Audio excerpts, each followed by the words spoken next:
காலையில் எழுந்தவுடன் உள்ளங்கையை ஏன் பார்க்க வேண்டும்?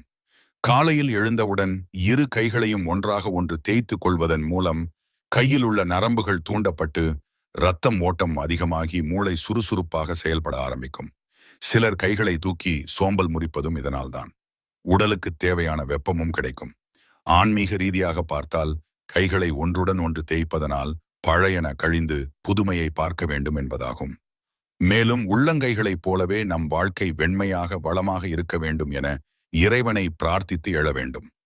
நமது கைகளின் நுனியில் லட்சுமி தேவியும் மத்தியிலும் சரஸ்வதி தேவியும் மணிக்கட்டின் மேற்பகுதியில் துர்கா தேவியும் உள்ளனர்.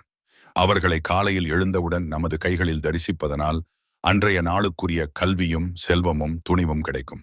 இறைவனை மனதால் நினைத்து மானசீகமாக பிரார்த்திக்க வேண்டும். எச்செயலும் செய்வதற்கும் நமக்கு சக்தி வேண்டும். சக்தியின் நெருக்கமான கருவி நம் கைகள். இதனால்தான் பெரியவர்கள்